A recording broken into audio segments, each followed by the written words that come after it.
हम अच्छा सुने और अच्छा बोले, लेकिन हम अच्छा सुनते नहीं हैं। और अच्छा कब हम सुनेंगे? जब हम अच्छा पढ़ेंगे, जब हम अच्छा बोलेंगे। आज हमारा वाणी पर नियंत्रण नहीं, जो मन में आया वो बोल दिया, और जो मन में आया वो बोल दिया तो इससे संबंध भी खराब होते हैं। आज हमें अच्छा बोलने की आदत नहीं है, आज हमें अच्छा पढ़ने की आदत नहीं है, तो हम अच्छा सुनेंगे कैसे? हम सुनेंगे तो वही ना जब अच्छा कहीं पढ़ा होगा, बोला होगा। बोलने की अच्छी आदत होगी तो सुनने की भी अच्छी आदत होगी। कहते ना जो जैसा होता है उसको वैसा सुनने करने की आदत होती है। आज हम क्या बोलते हैं? हमारे घर के बालकों को हमने क्या सिखाया है? संतानों को यदि हमने दिव्य संस्कार दिए हैं तो वो प्रकट होंगे। आजकल क्या हो गया है? पढ़ाई तो बहुत है, उच्च शिक्षा डिग्रियां तो बहुत है, लेकिन जीवन में संस्कार की कमी आ गई है। वो डिग्रियां केवल नाम मात्र की है, किताबी पढ़ाई है, वो आचरण में नहीं आई है। संस्कार जीवन में वो धारण हमने नहीं किया है। वो केवल कागजों को पढ़ा और वो कागजों पे ही छप गया कि आप पढ़े लिखे हो, लेकिन वो अभी जीवन में नहीं आ पाया, जीवन में धारण नहीं कर पाए। आज आपका बच्चा इंग्लिश बहुत अच्छा बोलता है तो आप समझते हो कि हमारा परिवार के बच्चे ने बहुत कुछ अचीव कर लिया, लेकिन उसे हमारे चारों वेदों के नाम नहीं पता होंगे, उसे संस्कृत भाषा में बिल्कुल इंटरेस्ट नहीं होगा। और बहुत सी जगह तो क्या है, बच्चों को हिंदी तक बोलना नहीं आती है। हमारी मातृभाषा को भी लोग ठीक से नहीं बोल पाते हैं। किसी ने बहुत अच्छी बात कही है, अरे जो अपनी जड़ों से यदि उखड़ जाए, खंडित हो जाए, वो भला कैसे जीवित, वो उसकी क्या उपाधि रह सकती है? जरा समझिए आप, पेड़ है वो अपनी जड़ों से हट जाए तो कितने समय तक हरा भरा रह सकता है, कब तक फलीभूत रह सकता है? यदि हम अपनी संस्कृति और परंपराओं से दूर हो गए तो हम कब तक स्थिर रह पाएंगे? हम अपनी सभ्यताओं से दूर हो गए तो कब तक स्थिर रह पाएंगे? हम अपनी मातृभाषा को नहीं समझ रहे हैं, हम अपने शास्त्रीय ज्ञान को नहीं समझ रहे हैं, हम अपनी धार्मिकता को नहीं समझ रहे हैं, हम अपनी परंपराओं, सभ्यताओं, धार्मिकता, आध्यात्मिकता से दूर हैं, तो कल्याण कैसे होगा?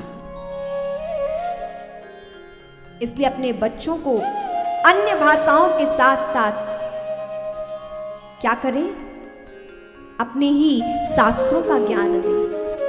किसी ने इस विषय के लिए बहुत अच्छी बात कही कि जीव काट डाली गई अंग्रेजी के खंजर से। जीव काट डाली गई अंग्रेजी के खंजर से, तो फिर कानों में वेदों का रस कौन घोलेगा? तो फिर कानों में वेदों का रस कौन घोलेगा? अरे बच्चों को तो आजकल फोनों से फुर्सत नहीं है, बच्चों को तो आजकल फोनों से फुर्सत नहीं है, तो भविष्य में गीता और पुराण कौन खोलेगा? तो भविष्य में गीता और पुराण कौन खोलेगा? मकड़ जाले लगे होंगे बहुतों के घरों में, दादी माता पिता तो रख गए गीता और पुराण, लेकिन आगे आने वाली परंपरा के लोगों ने गीता पुराण जैसे रखे हैं बस वैसे ही हैं। कभी उनका पूजन नहीं किया, कभी उनको खोलकर अध्ययन नहीं किया, कभी जाना नहीं कि हमारे इन शास्त्रों में क्या लिखा है, जिनका पूजन हमारे यहाँ परंपरा से होता आ रहा है, जो हमारे पूर्वजों ने सुना है, पढ़ा है, जाना है, क्या हमारा इतिहास है। और जानते हैं, ये ना होने के कारण आज धर्म परिवर्तन अधिक हो रहा है। अपनी ज्ञान नहीं है अपने शास्त्रों का, अपनी परंपरा का। जब आपके बच्चों को अपने ही शास्त्रों का, अपने सनातन धर्म का ज्ञान नहीं होगा, तो जो चाहे उन्हें जल्दी ही बरगला ले सकता है, अपने पद पर ले जा सकता है।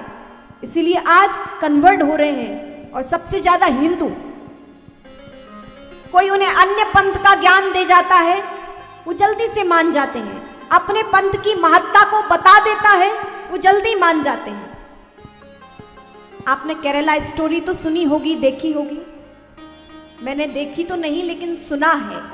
ये क्या है? ये हमें हमारी परंपरा का ज्ञान ना होने के कारण, हमारे धर्म का ना ज्ञान होने के कारण नए युवकों को, नई युवतियों को भ्रमित किया गया कि अरे कैसे हैं तुम्हारे भगवान, और ऐसा कह कहकर उनका धर्म परिवर्तन हुआ है। और वहां क्या है? हमारे यहां कन्याओं का पूजन है। नव दुर्गा के रूप में हमारी कन्याओं को सम्मान दिया जाता है। वो थोड़ी बड़ी होती है तो उसका पूजन है, और विवाह पर्यंत उसको लक्ष्मी माना जाता है, देवी माना जाता है। विवाह से पूर्व वो जगदम्बा के रूप में है, देवी के रूप में है, और विवाह के पर्यंत वो लक्ष्मी के रूप में है। सदैव मातृ सम्मान की बात हमारे शास्त्रों में कही गई है, हमारे यहाँ सिद्धांतों में कही गई है। जहां एक पत्नी का नियम, एक पति का व्रत, और आप देखें अन्य पंथों में क्या है। लोग कहते हैं कि आपके भगवान ने 16,108 विवाह किए थे, और इस प्रकार की बातें कह के दुर्भावना फैला फैला कर अपने धर्म की। अरे उन्हें पहले ज्ञान दो कि क्यों विवाह हुआ हमारे भगवान का 16,108। पता होना चाहिए आज की पीढ़ी को हमारे धर्म और हमारे भगवानों के विषय में। यदि पता होगा तो वो पथ भ्रमित नहीं होंगी, दूसरे पंथों में नहीं जाएंगी। और वहां जाने से क्या होता है? चंद्र आकर्षण के कारण भाग जाते हैं, और फिर सूटकेस में बंद होकर कभी नदी के किनारे, तो कभी तालाब, और कभी सड़क के किनारे मिलते हैं। बेटियों को, बच्चों को समझाएं, आप बताएं, उन्हें संस्कार देवें, उन पर नियंत्रण हो, उनके लिए एक सीमा रेखा हो। हमारे भगवान ने 16,000, हमने सुना केरला स्टोरी में बताया कि अरे आपके भगवान कृष्ण ने तो इतने विवाह किए। कैसे हैं आपके भगवान? जरा समझे, जब भी कोई कहे कि आपके यहां तो इतने विवाह भगवान ने किए, स्मरण रहे कि हमारे भगवान कर्म नहीं करते हैं। भगवान जो करते हैं वो लीला है। मनुष्य जो करता है वो कर्म है, क्रिया है, और भगवान जो करते हैं वो लीला है। और लीला को सुनने से हम पवित्र होते हैं। लीला क्या है? क्रिया नहीं है, कर्म नहीं है, ये परम उच्च श्रेणी की बात है। और जिन्हें नहीं समझ आती है, वो जो लोग कहते हैं कि भगवान ऐसे, वो मूढ़ है, ना समझ है, अपराधी है। भगवान ने 16,108 विवाह क्यों किए? भगवान के जीवन में उनकी एक ही पत्नी है। भगवान राम के साथ जैसी सीता जी थी, वैसे ही भगवान कृष्ण के लिए, उनके लिए राधा जी ही थी। राधा की अंशांश भूता ही सभी 16,108 हैं, उन्हीं का अंश है। और दूसरी बात, जो 16,100 कन्याएं थी, वो भौमासुर एक दैत्य की कैद में थी।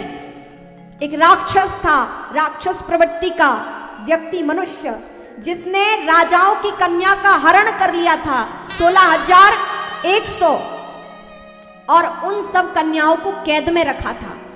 कई महीनों तक कैद में रखा। इतना वो बलशाली था कि कोई राजा उससे युद्ध नहीं कर सकता था। सभी उससे डरते थे। क्या करते? कन्या के कारण अपना राज्य नहीं खोना चाहते थे, प्रजा को कष्ट देना नहीं चाहते थे, इसलिए कोई लड़ने के लिए सामर्थ्य नहीं जुटा पाता था। और वो राजकुमारियों को, राजकन्याओं का हरण करके ले जाता। और उसने सोचा कि जब बहुत सी और कन्याएं हो जाएंगी, तब सबके साथ एक साथ हम विवाह करेंगे। और जब भगवान कृष्ण को पता चला कि भौमासुर नाम के दैत्य ने इतनी कन्याओं का हरण करके अपनी कैद में रखा है, तो भगवान फिर वहां पहुंचे उस दैत्य का वध किया भगवान ने और फिर उन कन्याओं को लेकर आए हैं। उन कन्याओं ने कहा, हे भगवान, हम तो अब ऐसी स्थिति में हैं कि हम अपने प्राण देना चाहते हैं, नदी में कूदना चाहते हैं। आपने हमें इस राक्षस से मुक्त तो कर दिया, बचा तो लिया, लेकिन इस संसार में अब हमें कोई नहीं अपनाएगा। इतने दिन हम इसकी कैद में रह चुके हैं, समाज क्या कहेगा?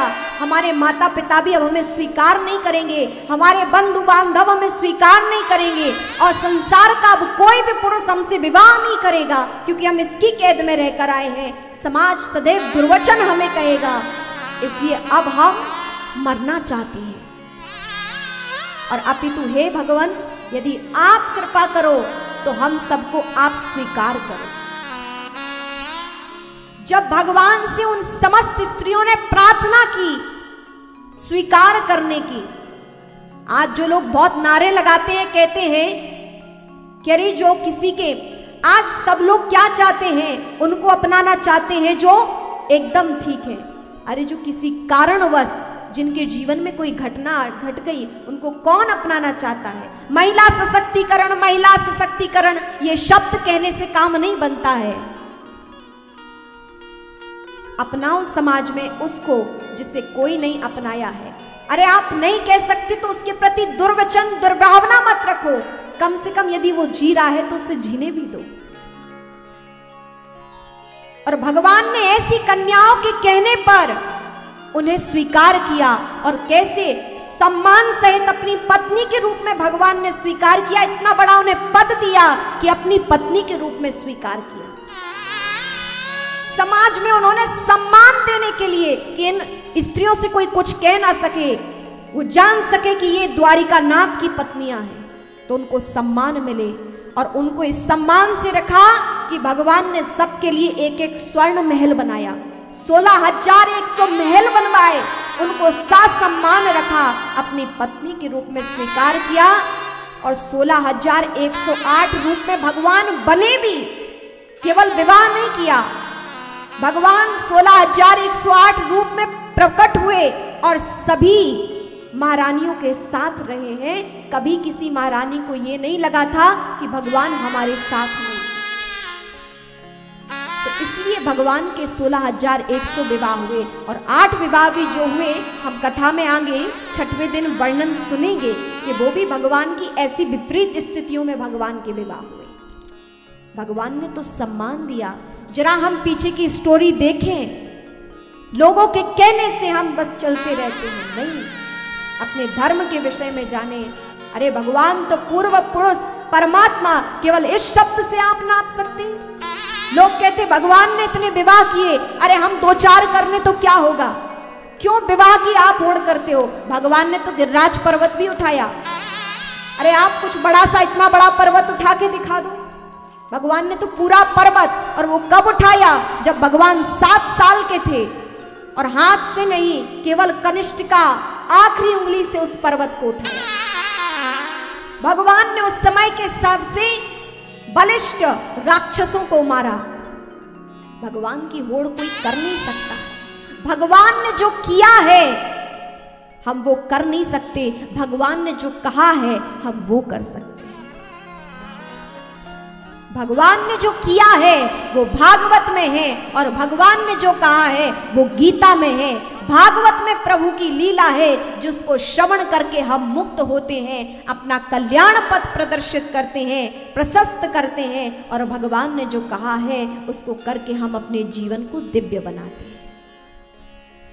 एक बार प्रेम से बोले, राधे राधे, राधे राधे, राधे राधे, राधे राधे।